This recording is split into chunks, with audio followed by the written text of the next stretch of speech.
Hello and welcome to a very gloomy Shanghai day. Have you ever considered just how important a car's name can be? I mean, these auto companies spend billions of dollars developing a new model and then hand it off to the marketing department and say, well, don't mess this up. That's how we end up with names like Accord and Camry. But sometimes, oh sometimes, a company really goes for it. And that's how we get something like this. The Haval Big Dog, a car whose name can only be written in all caps impact font. But is having one of the best names ever bestowed on a vehicle enough to make this a compelling compact SUV? Let's find out.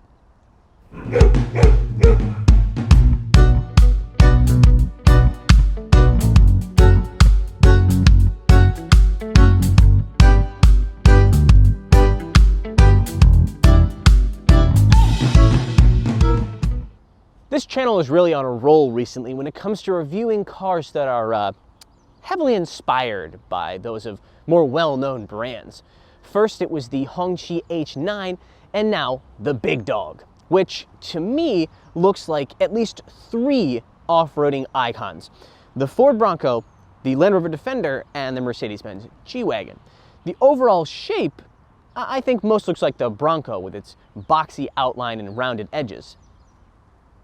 But now that I look at it, maybe it looks more like the Defender? But the headlights, those are all G-Wagon.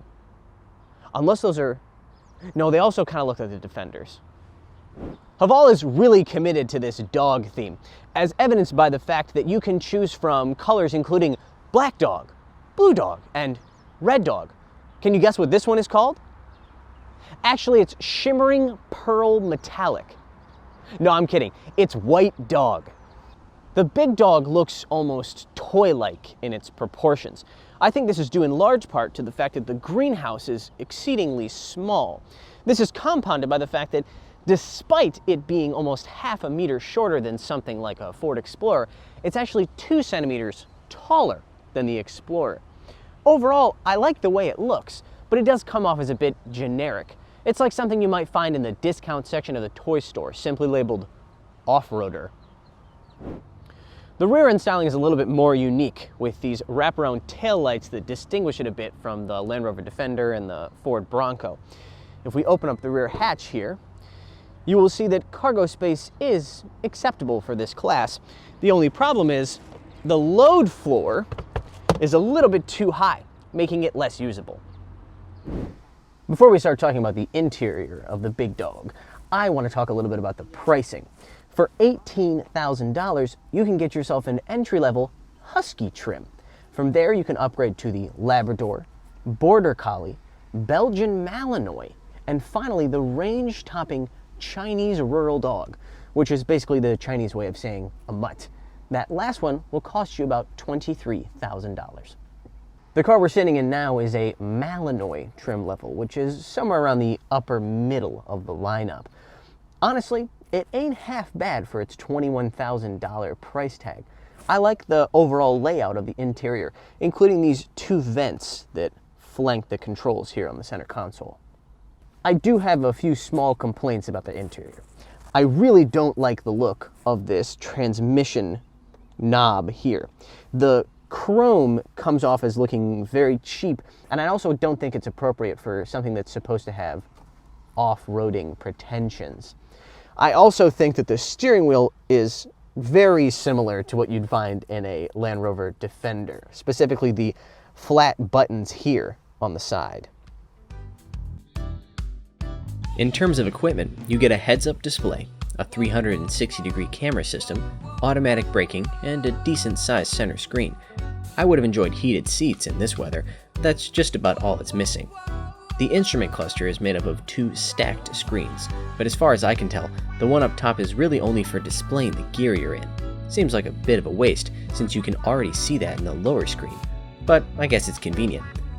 Interior material quality seems to be aligned with what you'd expect from a car at this price range. It's pretty cheap plastic as far as the eye can see, but everything seems screwed together pretty well, and this 10,000 kilometer example is free of any squeaks or rattles. back seat space is quite plentiful, and there are 2 easily accessible USB charging ports here in the middle. There was one surprising thing, though. When I reached my hand between these bottom cushions, I was hoping to find a strap that would allow me to lift up the bottom cushion and fold it out of the way. Well, my hand does wrap around something that could be a strap, but thankfully I realized that it was actually some loose wires before giving it a good yank, because who knows what would have happened if I'd done that. This seems like an instance when they need to go that extra mile on their finishing to make sure things like that stay out of the reach of small children and stupid automotive reviewers like me. The Big Dog's range-topping Mutt trim level comes with all-wheel drive and a 2-liter Turbo 4, pushing out 207 horsepower and 240 pound-feet of torque, while all other models are front-wheel drive and come with a 1.5-liter Turbo 4, making 169 horsepower and 210 pound-feet of torque. Both put power through a 7-speed DCT. When it comes to the driving experience of the Big Dog, there really isn't that much to say. The 1.5-liter turbo and the 7-speed DCT work together pretty well to deliver smooth power. It's really only remarkable in how much better it is than some of the older Havals that I've previously driven.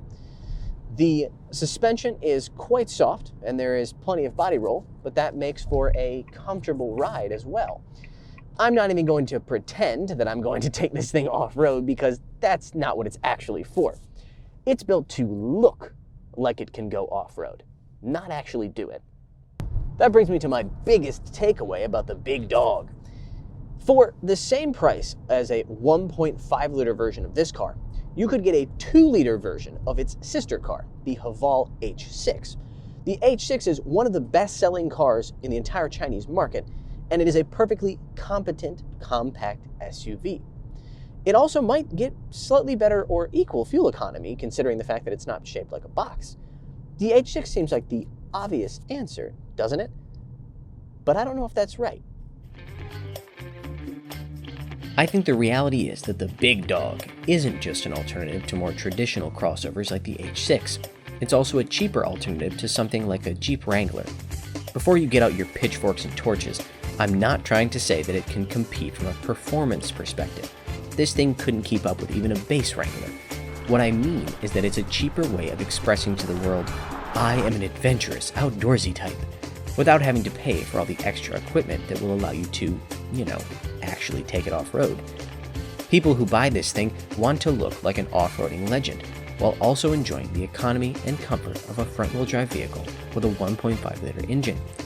Compare that to the person who convinces themselves they need a Jeep Wrangler with locking diffs just to go to the grocery store. They're both posers, but I wouldn't blame someone for choosing the comfort of the Big Dog.